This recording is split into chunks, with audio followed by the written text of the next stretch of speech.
Hello everyone. तो पिछले part में हमने देखा था कि कैसे यांग काई अपनी पावर बढ़ाने की कितनी ज्यादा कोशिश कर रहा था, लेकिन 1000 कोशिशों के बाद भी वो अपनी कल्टीवेशन लेवल को इंक्रीज नहीं कर पाता, क्योंकि उसकी बॉडी में मौजूद वो स्कल मॉन्स्टर उसकी सारी की सारी एनर्जी एब्जॉर्व किए जा रहा था। अपनी एनर्जी को बूस्ट अप करने के लिए यांग काई उस क्लिफ के किनारे प्रैक्टिस करना शुरू कर देता है। साथ ही अपनी बॉडी में यांग लिक्विड को बढ़ाने के लिए वो इसी यांग एट्रीब्यूट वाले फ्रूट्स को भी खा चुका था, पर ऐसा करते हुए उसकी बॉडी में वो मॉन्स्टर हावी होना शुरू कर देता है। ये चीजें दूर से सीनियर सिस्टर जिया ने भी देख ली थी और वो यांग की मदद करने के लिए उसके साथ फाइट करने आ जाती है, वो भी बिना अपनी आइडेंटिटी रिवील किए। होश में आते ही दोबारा कल्टीवेशन करने के बाद यांग फाइनली ब्रेक थ्रू कर चुका था और अब वो कायोन रियाल्म के 3rd लेवल तक पहुंच जाता है, जिसे देखकर तो सीनियर सिस्टर जिया बस बेहोश होने ही वाली थी। वहीं वापस जाते हुए हमारे यांग को अजीब सी आवाजें आती हैं। वो समझ गया था कि पक्का सुमो की लड़ाई किसी से हो रही है। इस पार्ट की स्टार्टिंग में दिखाते हैं कि यांग काई जंगल क्रॉस करते हुए अपने लिंगशा पवेलियन के अंदर एंटर हो गया था, क्योंकि फाइट अरीना के अंदर जो हो रही थी और आवाजें जंगल तक जा रही थी। बस सुमो की ऐसी खतरनाक आवाजें सुनने के बाद वो कह रहा था कि ये लड़का बस पिटते ही रहता है, फिर से पता नहीं किसके साथ पिटाई शुरू कर दी है इसने। आगे जाने के बाद उसे 2 गैंग के बीच में जबरदस्त लड़ाई देखने को मिल रही थी, वो भी बातों वाली, क्योंकि उन दोनों गैंग्स के टीम लीडर आपस में अरीना में लड़ जो रहे हैं। हमारे सीनियर ब्रदर सुमो भी अपनी जबरदस्त पावर का यूज करते हुए अपने ओपोनेंट को अच्छा मजा चखाने की कोशिश कर रहे थे। सुमो के मूव्स भी बहुत ज्यादा औसम है। यांग काई सीधा चलते हुए बाकी सभी लोगों को इग्नोर करते हुए सुमो के पास आने लगता है, उसकी फाइट को गौर से एनालाइज करने के लिए। बाकी सभी उसका इग्नोरेंट बिहेवियर देखकर बहुत ज्यादा हैरान थे। उनकी आपस की फाइट स्टॉप हो जाती है। दूसरी तरफ हमें सीनियर ब्रदर सुमो की फाइट दिखाते हैं, जहां पहले तो वो अपने ओपोनेंट को पीटने की बहुत ज्यादा कोशिश कर रहे थे, यहाँ तक कि अपनी पावर रिलीज करके भी वो उसे जबरदस्त हिट नहीं कर पाते। लेकिन वहीं जब उनका ओपोनेंट हमारे सीनियर ब्रदर पर अटैक करता है तो बेचारे सुमो काफी बुरी तरीके से हिट हो गए थे। उनका ओपोनेंट उन्हें हिट करके टीज करते हुए कह रहा था कि मेरे साथ मुकाबला आखिर तुमने सोचा भी कैसे सुमो, तुम्हें मेरे लेवल का होने में अभी बहुत ज्यादा टाइम लगेगा। ये सुनकर तो हमारे सीनियर ब्रदर को बहुत ज्यादा गुस्सा आ गया था। वो अपनी जबरदस्त एनर्जी रिलीज करते हुए एक फीस्ट अटैक करने वाले थे। ये देखकर तो हमारा यांग भी हैरान था कि हमारे सीनियर ब्रदर अपनी पावर रिलीज करके अटैक कर रहे हैं, बल्कि उनका ओपोनेंट तो जरा सा भी नहीं घबरा रहा। वो तो अपनी स्पिरिचुअल पावर का यूज ही नहीं कर रहा, बल्कि अपने मार्शल आर्ट से ही सीनियर ब्रदर को हरा रहा है। यांग काई ने काफी अच्छे से ऑब्जर्व किया तो उसे पता लगा कि इन दोनों की कल्टीवेशन सेम है, तो फिर फाइट करने में इतना डिफरेंस क्यों दिख रहा है। ये चीज उसे बिल्कुल भी समझ नहीं आ रही थी। तो वो वहाँ मौजूद योदेंग से कहता है कि आखिर सीनियर ब्रदर की कल्टीवेशन इस बंदे के बराबर है, तो वो इससे कमजोर क्यों नजर आ रहे हैं और ये बंदा उनकी इतनी बुरी तरीके से पिटाई किए जा रहा है। ये सुनकर योदेंग यांग काई को बताता है कि हमारे सीनियर ब्रदर सुमो अभी कायोन रियाल्म की 2nd लेवल पर है, वहीं उनकी फाइट जिससे हो रही है वो बंदा असल में कायोन रियाल्म की 3rd लेवल पर है। अगर वो अपनी डर्टी ट्रिक्स चलना बंद कर दे तो हमारे सीनियर ब्रदर उसे आराम से हरा दे, क्योंकि दोनों के कल्टीवेशन लेवल ऑलमोस्ट सेम है। असल में यांग काई, तुम्हें जो डिफरेंस इनकी फाइट में दिख रहा है ना, वो और किसी चीज का नहीं बल्कि उसके सीक्रेट ट्रेजर का है। उसने अपने डिफेंस के लिए एक सीक्रेट ट्रेजर पहना हुआ है, जिसकी वजह से हमारे सीनियर ब्रदर उसे पीट नहीं पा रहे हैं, और वो है उसके पास मौजूद वो शील्ड। इस लड़के का नाम वे ज़ुआंग है और इसके ग्रैंडपा भी इस सेक्ट के एक एल्डर हैं, और इसी वजह से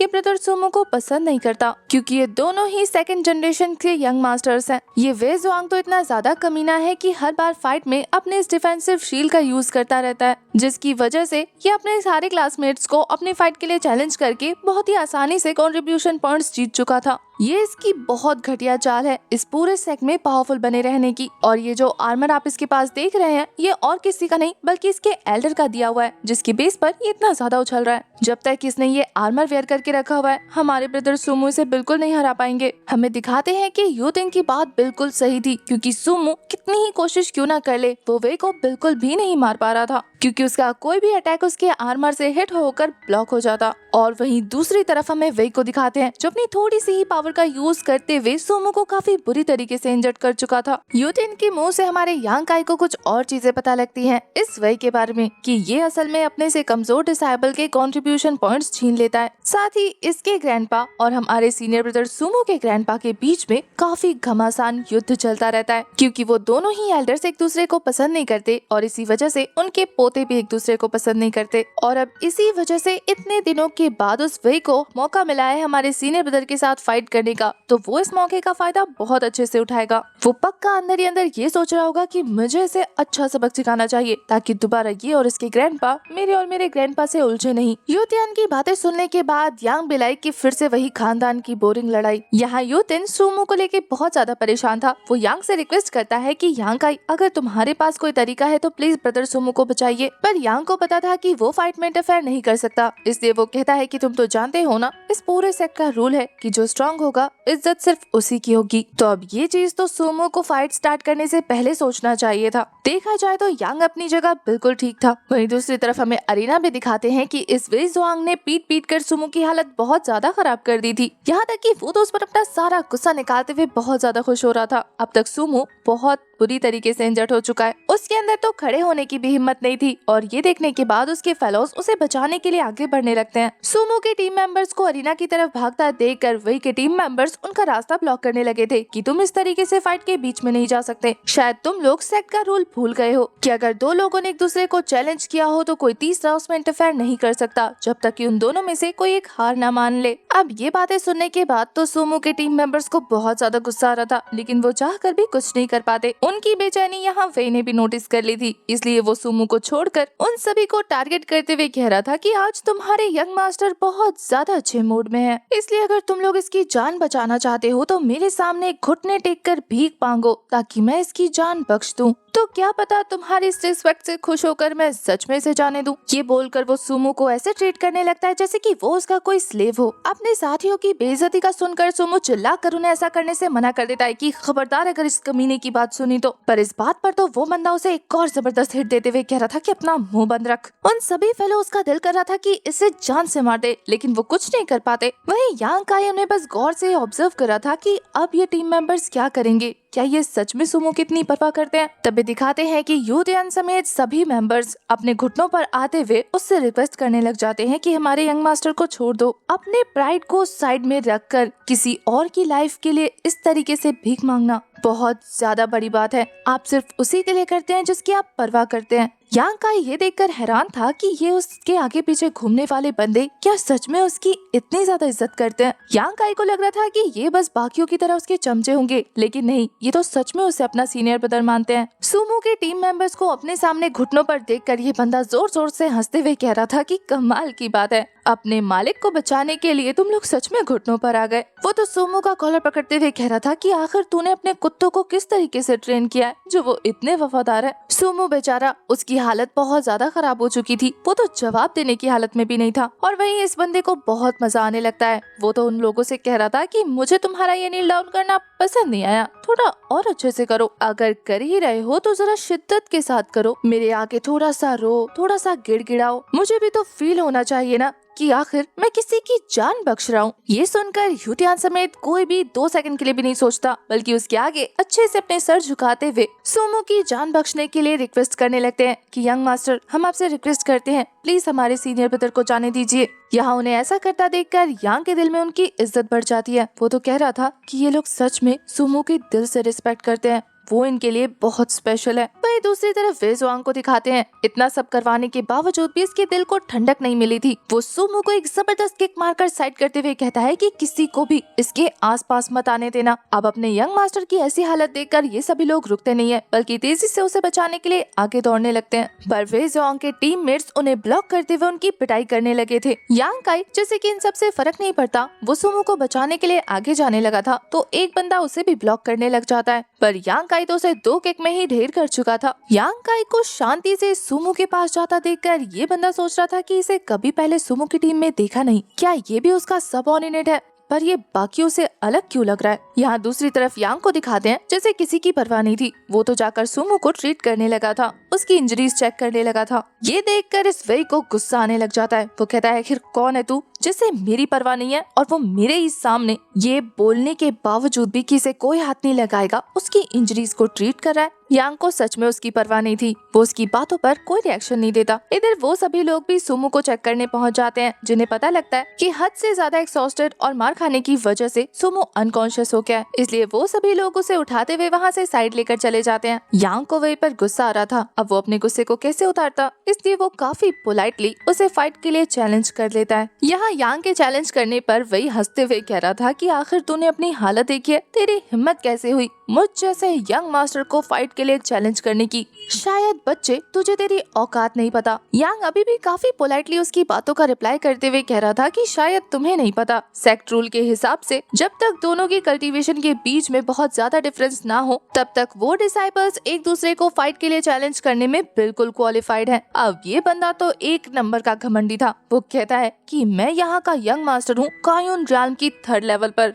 तुझे क्या लगता है कि तू मेरे लेवल पर है? तूने सोचा भी कैसे कि तेरी और मेरी बराबरी की जा सकती है? यांग काई बहुत ही शांति से कहता है कि अगर तुम कायुन रियल्म की 3rd लेवल पर हो तो मैं भी तो कायुन रियल्म की 3rd लेवल पर हूँ। बस यांग काई का ये कहना था और सारे के सारे डिसाइपल्स हैरान रह जाते हैं ये जानने के बाद कि ये बंदा भी कायुन रियल्म की 3rd लेवल पर पहुँच गया। जिन बच्चों ने पहले यांग काई के साथ फाइट की थी वो कहते हैं कि अभी कुछ ही दिनों पहले तो इसने मुझे चैलेंज किया था और जब मैंने इसके साथ फाइट की थी तब ये बॉडी टेम्परिंग रियल्म की 8th लेवल पर था। ये इतनी जल्दी कायुन रियल्म की 3rd लेवल पर कैसे पहुंच गया? ये तो इम्पॉसिबल है। जो अचीव करने में लोगों को सालों लग जाते हैं, इस बंदे ने उस कल्टीवेशन लेवल को महीने में अचीव कर लिया। इधर दूसरी तरफ हमें यांग को दिखाते हैं। वो वेई की तरफ पॉइंट आउट करते हुए कह रहा था कि अब मैं तुम्हें चैलेंज करने के लिए क्वालिफाइड हूँ। यांग का ये बिहेवियर देखने के बाद वेई को गुस्सा आ जाता है। वो कहता है कि चलो देखते हैं कि आखिर तुम्हारे अंदर कितनी स्ट्रेंथ है, क्योंकि मैं इस मैच को बहुत ज्यादा सीरियस लेने वाला हूँ। बच्चे डर कर पीछे हटना मत। यहाँ यांग भी अपना फीस प्रिपेयर करते हुए कह रहा था कि मैं तो नहीं डरने वाला,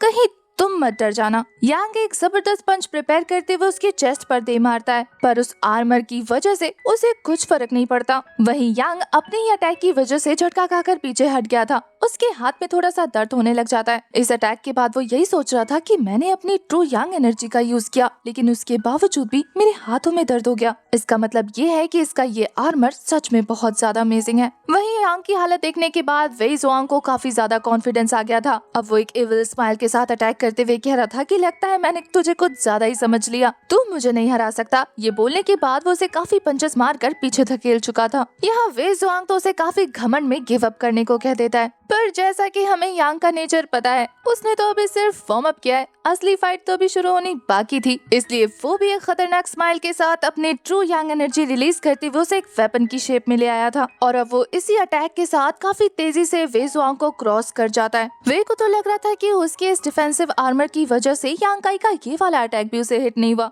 वो उसे बातें सुनाते हुए कह रहा था कि तेरी हिम्मत कैसे हुई कायुन रियल्म की 3rd लेवल पर होकर ये सोचने की कि तू मुझसे फाइट करने के लिए क्वालिफाइड है। तभी अचानक से उसके उस डिफेंसिव आर्मर पर क्रैक्स पड़ने लग जाते हैं और ये देखकर तो उसकी सिट्टी पिट्टी गुल हो जाती है कि आखिर कैसे हुआ। इस लड़के ने बस एक छोटा सा नॉर्मल अटैक ही तो किया था। वहीं यांग काई अभी भी स्माइल कर रहा था जैसे कि उसे पता हो कि इसका क्या रिएक्शन होगा। वेई की तो हालत खराब हो जाती है अपने इस आर्मर पर ये कट देखने के बाद। वो तो सोच रहा था कि अगर ग्रैंडपा को पता लगा तो वो पक्का मुझे इसके लिए कूटेंगे, क्योंकि ये बहुत ज्यादा महंगा और रेयर ट्रेजर है। मैं उन्हें कैसे एक्सप्लेन करूंगा कि आखिर मैंने कैसे इसे खराब कर दिया। अपनी हालत का सोचकर तो उसके पसीने छूटने लगे थे। उसे समझ नहीं आता कि वो यांग को कैसे रोके, इसलिए वो उस पर इल्जाम लगाने लगता है कि इसने पक्का कोई वेपन यूज किया है। बच्चे उसकी बेचैनी देखकर आपस में खुसफुसाने लगे थे। खुद की इंसल्ट ना हो जाए इसलिए वो यांग काई पर इल्जाम लगाते हुए कह रहा था कि क्या तुम फाइट में मुझे मारने की कोशिश करना चाहते हो। यांग काई अपनी एनर्जी रिलीज करते करते स्टॉप करते हुए कहता है कि तुम टेस्ट करके देख लो, मैं कोई वेपन यूज नहीं कर रहा,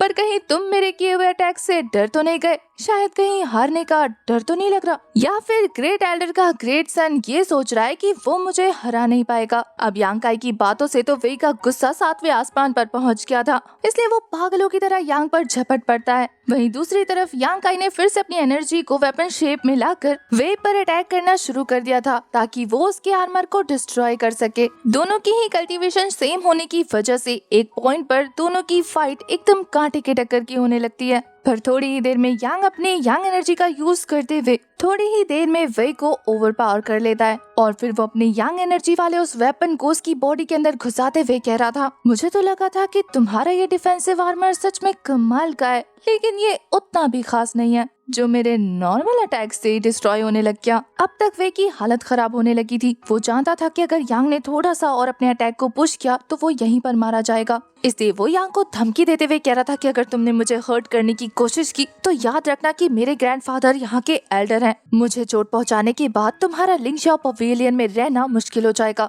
यांग जैसे कि बड़ा उसकी धमकियों से डरने वाला था, वो तो अपने अटैक को उसकी बॉडी के अंदर इंजेक्ट करते हुए कह रहा था, तुम्हारे जैसे सेकंड जनरेशन के यंग मास्टर को हमेशा अपने प्रोटेक्शन के लिए एक एल्डर की जरूरत पड़ती है। मैं भी तो देखूं कि तुम्हें हर्ट करने की वजह से तुम्हारे एल्डर कैसे एक हाथ से आसमान ढकते हैं। वो तो अपने इस अटैक को और भी ज्यादा डीप करने लगा था। वे तो फिर से उसे धमकी देते हुए कह रहा था कि खबरदार अगर तुमने ऐसा करने की कोशिश की तो। वहीं यांग एक क्रीपी लुक देते हुए कह रहा था कि मैं कोशिश नहीं करने वाला, मैं तो ऑलरेडी कर चुका। वो यांग को सेट से बाहर निकलवाने की धमकी दे रहा था, पर यांग कहता है कि मुझे ये बताओ, ये लाइफ और डेथ मैच तो तुम मेरे साथ करने लगे थे ना, तो तुम अपनी कमजोरी की वजह से मुझसे हर्ट हुए हो, इसके लिए तुम सेक्ट को कैसे ब्लेम करोगे और इसके लिए सेक्ट मुझे क्यों निकालेगा। यहाँ यांग बहुत ज्यादा क्रीपी लग रहा था। ये देखकर तो वे की हालत खराब होने लगती है। वो समझ जाता है कि ये लड़का पूरा पागल है, अगर इसने चाहा तो उसे जान से मार देगा। सभी लोग उन दोनों की ये फाइट देखकर बहुत परेशान थे, क्योंकि उन्हें समझ नहीं आ रहा था कि आखिर ये दोनों किस बारे में बात कर रहे हैं। वहीं यांग तो वे को धमकी देते हुए कह रहा था कि अगर तुमने अभी हार नहीं मानी ना तो कॉन्सिक्वेंसेस तुम्हें झेलने होंगे। यहाँ वे को समझ नहीं आता कि ये चाहता तो सबके सामने मुझे आराम से हरा सकता था, लेकिन आखिर इसे चाहिए क्या। वहीं दूसरी तरफ यांग तो उसकी इंसल्ट करते हुए कह रहा था कि सुमो सिर्फ अपनी पावर के दम पर तुमसे फाइट करने आया था, और तुम जो कि अपने इस डिफेंसिव आर्मर पर रिलाई करता है, तुम तो उससे बहुत ज्यादा गए गुजरे हो। ये सुनकर इस बंदे को बिल्कुल अच्छा नहीं लगता। वो कहता है कि तुम्हें क्यों लगता है कि मैं उससे गए गुजरा हूँ, जबकि तुमने उसकी हालत देखी है। यांग उसे और ज्यादा इंसल्ट करते हुए कह रहा था कि चलो तुम्हें डेमो दिखाता हूँ। जो डायलॉग वे ने एक टाइम पे मारा था, वही डायलॉग यांग उसकी टीम मेंबर्स के सामने मारते हुए कह रहा था कि आज मेरा मूड बहुत अच्छा है। अगर तुम सभी अपने यंग मास्टर वे ज़ोंग को बचाना चाहते हो तो फिर मेरे सामने नील डाउन होकर मुझसे रिक्वेस्ट करो। वो उनके टीम मेंबर से कहता है कि अगर तुमने मेरे सामने ये मान लिया कि तुम्हारी गलती थी तो फिर मैं इसे जाने दूंगा, पर कोई भी आगे नहीं आता। ये देखने के बाद यांग बेलाइक, देखा, इनमें से कोई भी तुम्हें बचाने के लिए अपनी प्राइड को साइड में नहीं रख सकता, क्योंकि ये तुम्हारी रिस्पेक्ट नहीं करते। बस ये देखकर तो वे को और ज्यादा गुस्सा आ गया था। वो अपने सभी लोगों से कहता है कि अगर तुमने अभी के अभी नील डाउन नहीं किया ना तो मैं यहाँ से निकलवाने के बाद तुम सभी को पीटूंगा। डर के मारे वो सभी नील डाउन करके यांग काई से रिक्वेस्ट करने लगते हैं। वहीं यांग वे को यही तो रियलाइज करना चाहता था। वो कहता है कि देखा, बस यही डिफरेंस है तुम्हारे और सुमो के बीच में। अपने और सुमो के कंपैरिजन की वजह से ये बंदा चिढ़ने लगा था। और इसी के साथ हमारा ये वाला एपिसोड हो जाता है खत्म। अब हम नेक्स्ट एपिसोड में देखेंगे कि यांग का इसे जाने देता है या फिर इसे जान से मार देता है।